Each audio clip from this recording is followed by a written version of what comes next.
અંગત અદાવતમાં આધેડની હત્યા. હત્યા બાદ પરિવારના આરોપીઓ ફરાર.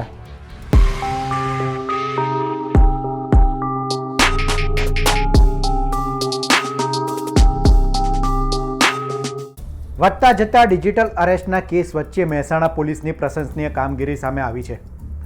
સાયબર ક્રાઇમની સમયસૂચકતાથી વૃદ્ધના 76 લાખ રૂપિયા જેટલી જીવન મૂડી બચી છે. શું છે મામલો, જોઈએ રિપોર્ટમાં. વેરાવળ શહેરની મુખ્ય બજારમાં વહેલી પરોઢે અચાનક લોહિયાળ ઘટના સર્જાતા સમગ્ર વિસ્તારમાં ચકચાર મચી જવા પામી છે. સુભાષ રોડ પર દેવી પૂજકો વચ્ચે થયેલી તીવ્ર બોલાચાલી બાદમાં હિંસક અથડામણમાં ફેરવાઈ હતી. આ ઘટનામાં વેરાવળ આવાસ કોલોનીમાં રહેતા 50 વર્ષીય પૂનાભાઈ સોલંકી પર પથ્થરથી હુમલો કરવામાં આવ્યો હતો. હાથ પગ સહિત શરીરના ભાગે ગંભીર ઈજાઓ થતાં તેઓ લોહીલુહાણ હાલતમાં ઢળી પડ્યા હતા. 2 ઈજાગ્રસ્તને વેરાવળ સિવિલ હોસ્પિટલ ખસેડવામાં આવ્યા હતા, જ્યાં સારવાર દરમિયાન પૂનાભાઈ સોલંકીનું મોત નીપજ્યું.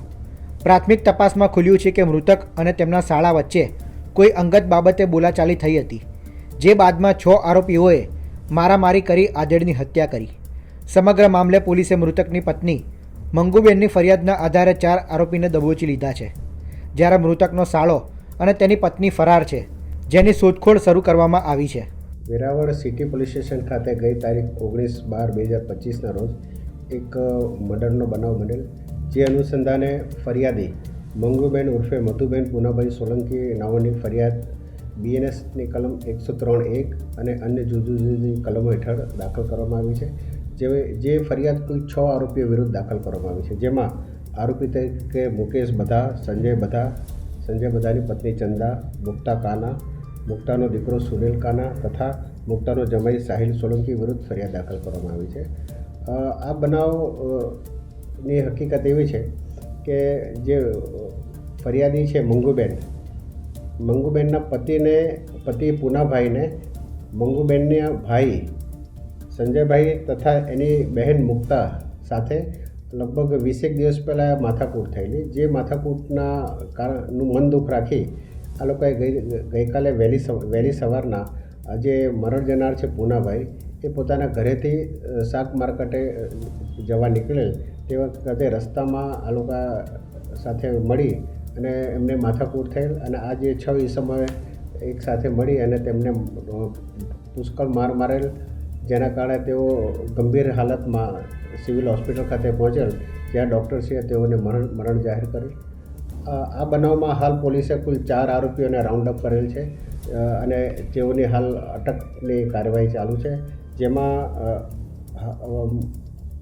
મુકેશ બધા, મુક્તા કાનાનો દીકરો સુનિલ અને મુક્તાનો જમાઈ સાહિલ સોલંકીને હાલ રાઉન્ડ અપ કર્યા છે.